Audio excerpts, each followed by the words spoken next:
So this video, I really wanted to talk about pricing your worth. So a little scenario for you.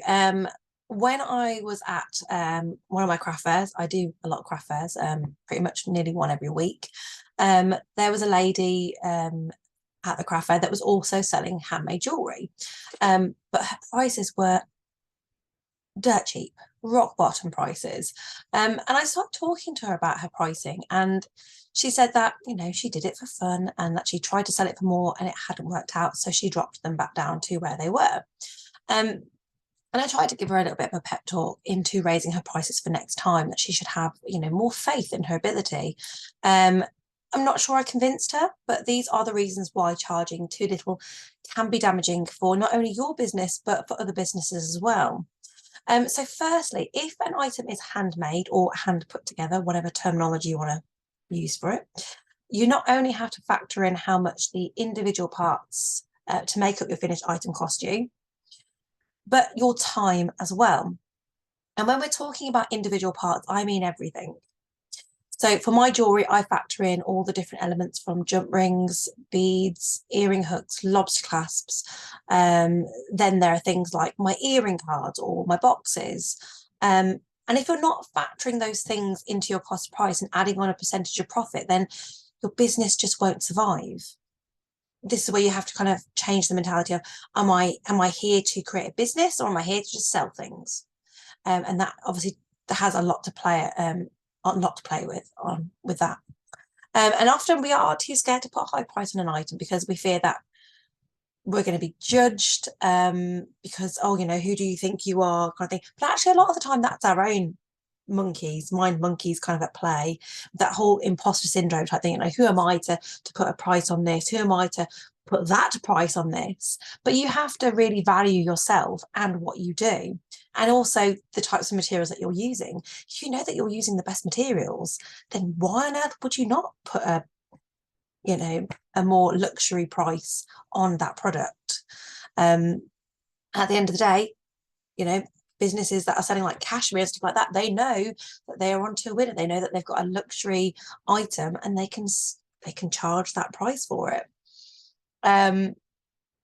Yeah, we get this fear come in of being judged for how expensive something is based on our own kind of mindset, and we base it on our own experiences as well. So if there is times where we've gone up to a store and we've gone, how much? Oh, I can't afford that.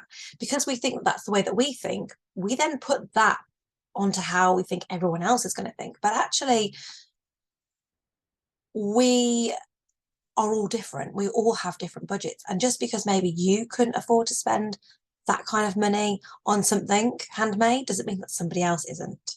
So by pricing low to suit your own budget, you're actually doing yourself a massive disservice from those people that would be willing to pay more and that do appreciate a handmade.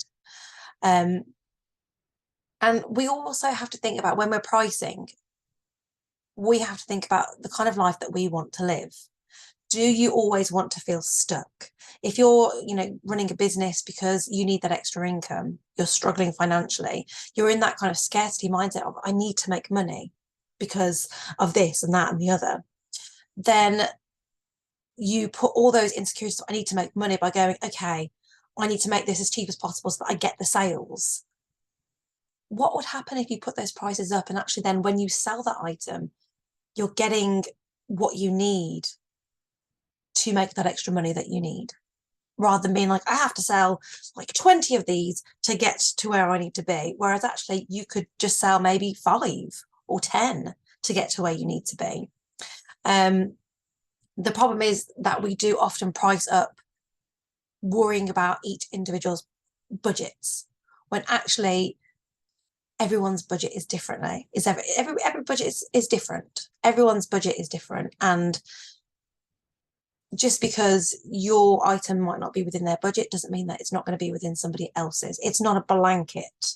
And I think it's very easy sometimes to fall into that trap of, because one person said it was too expensive, everyone thinks it's too expensive, I need to drop my price, you drop your price. And then this whole kind of cycle continues over and over again.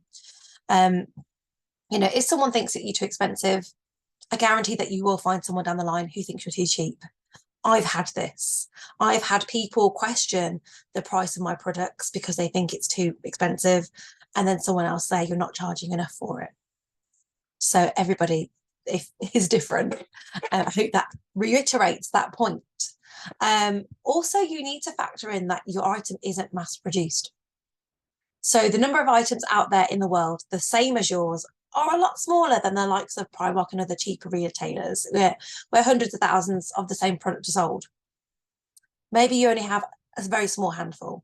Maybe you've just got that one-off piece, like it's the only one out there. Maybe, you know, for me, for instance, I've bought beads or I've bought pendants and things to make necklaces and this, that, and the other. And then it's just gone. It's out of stock in my supplier and I can't get it anywhere. So actually that one piece then becomes one of a kind. It becomes really unique. And then I can afford to put the price up on that item, knowing that I can tell customers, this is the only one that I have in my shop. I was like, you know, it's now been discontinued. I can't get any more of these in to make more. So if you have this today, you're going to be like maybe one of the only people that have it from my store. So that kind of uniqueness, that kind of individuality that makes people like shopping small and not mass produced is why you can put the price up on those certain items. We also have to think that when we are selling an item that's handmade and we sell it too cheap, you're going to actually make people start to suspect that maybe it isn't handmade, because people have the expectation if something's handmade, then it costs more. So if it's handmade and you're charging cheaper than the shops, for instance, they're going to start thinking, hang on here, maybe she's bought this in wholesale, maybe it's this, maybe it's that.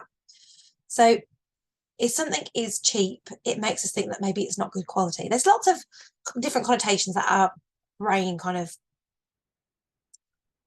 thinks up to justify certain things. You know, it's the same kind of thing that when I go into Primark and I buy a handbag for like £5, £8, whatever it is, and it breaks within about 2 weeks, I go, well, it was only from Primark, it was only cheap. So my level of expectation on that product, because it's cheap, is a lot lower than if I was to spend more on it. The more we spend on something, the longer we expect it to last, the better quality we expect it to be.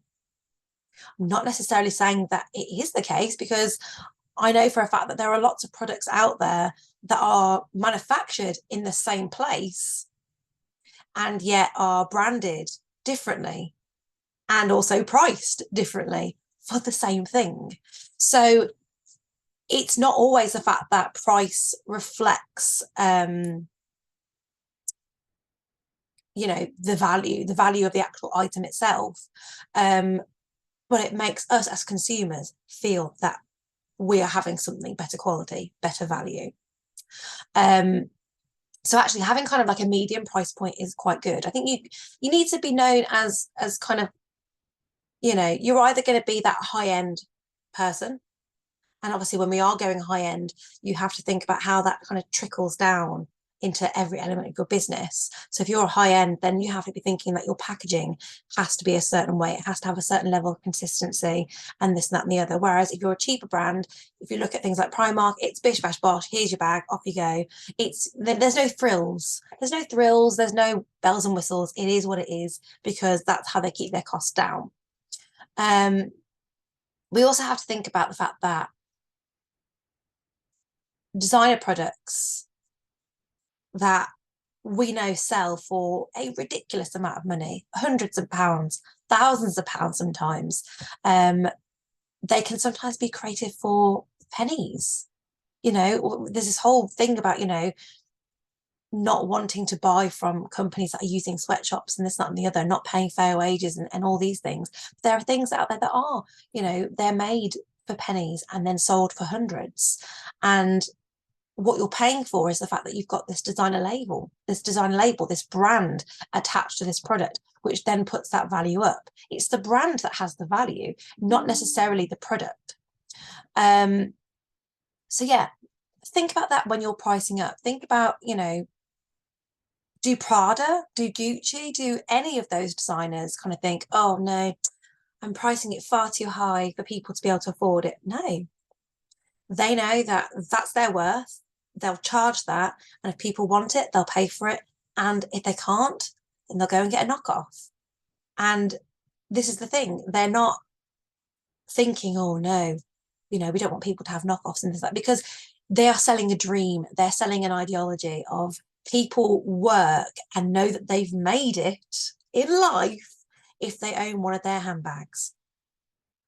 And that for them is what they're selling, not just the handbag, but that kind of thought that having and owning something like that makes them feel powerful and strong and like they are successful. So yeah, think about that when you are thinking, oh, I'll just add 50p or £1 and that'll be my profit. No, that's not enough profit for you to have a sustainable business. So really do think about, are you covering the costs of everything, and are you covering the cost of running your business? So are you factoring in the fact that you might have a website?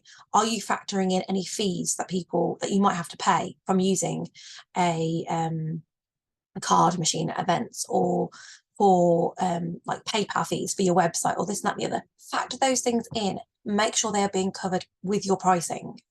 In comparison to the lady at the craft fair, my items were actually nearly double the price of hers. And we were practically next to each other as well. But actually, I was making quite good and steady sales throughout the day. Whereas when I was talking to her, she said that she was quite disappointed with her sales. So it just goes to show that being the cheapest doesn't guarantee that you're going to get more sales. I'm happy enough to go home with my stock knowing that what I did sell, I sold at the price that I wanted, rather than trying to just give away my stock for next to nothing. What's the point of that? I might as well start a non-profit if I'm going to be thinking that way. So you have to remember that your stock is your asset, whether it sells or not. And I've worked out ways on how to let go of old stock in ways that still make me money, which I kind of did discuss a little bit in the kind of, not making sales and that kind of thing. But there are other ways as well, which I will discuss in other videos. And actually, at the end of that event, I had a good share. I had a good amount of people that I knew I had made happy with the items that I sold to them. And I had a good profit at the end of that day. And don't get me wrong, I still have plenty of times where I have people that make me feel really insecure about my pricing and my products. I had one lady who looked at my necklaces and grimaced, an actual grimace. And I was like, okay, that's fine. It's not about me. Says more about her than it does about me. Maybe it's not her style. That's fine. This is where the whole kind of reading body language and things kind of helps a lot when it comes to doing face-to-face events. I had a man ask me how much my bracelets were, and when I told him the price, he just kept repeating the price. Like, he was absolutely dumbfounded. And even after I told him they were handmade, it still didn't change his reaction to it. So the rule of thumb, you're never going to please everybody. But I was happy with the people that I did please and the sales that I made. And I have to keep remembering the people that were happy and push out the people that didn't want to buy. That's fine. Maybe Primark is the place that they want to shop, and that's absolutely fine. Everything has got its own market. And I have come to realize and get a bit more confident in the fact that I see a lot of familiar faces when I'm at craft fairs. People come back and I have repeat customers. So if I'm having repeat customers, there are people that like and appreciate what I do, and they keep coming back because they can see that the quality is good. They enjoy the buying experience with me, and that means everything. So yeah, everyone is going to be different. Hobby sellers are going to sell things at prices that reflect that it's a hobby. Whereas I have, I'm running a business. I have a website that I need to maintain. I have, lots of different kind of products and things in collections that I'm adding to all of the time. If I want my business to survive and thrive, I need to be making a profit, and profit is not a dirty word. So obviously I have to factor in those elements where maybe hobby makers aren't factoring in. I also have to make sure that I can keep making new things to bring out to people. I need to make sure that I've got my business cards so that I can hand out at events. I need to be able to pay for the craft fairs that I attend. The list of outgoings goes on and on and on. And sometimes when you are kind of put next to hobby makers that are selling at those low prices, it can be really damaging, because if you're charging such a low price because you don't think that your worth is worth it, then it makes people question everything. It makes people question, oh, well, how come she's so expensive? And it's that kind of thing. Then you have to justify. Not a lot of people will ask that. They'll just be thinking that, and it will affect their way that they buy. It might be that they look at the cheap person and go, why is that so cheap? Maybe it's no good. They might look at the other person and say, why is it so expensive? She's charging for that. So it's really, really difficult. And obviously there are going to be different levels, as I say, your high end, your low end. But have a think about how hard you want to work. If you want to have to sell 100 items to make up the same amount as selling maybe, I don't know, 20, 50 of those, it makes a massive difference. So the message here, charge your worth. Charge it because you are worth it. And be confident in the fact that what you're making is unique. It is an extension of you, and no one else should ever make you feel inferior just because they don't have the budget to pay for it. Thank you, and I'll see you next time.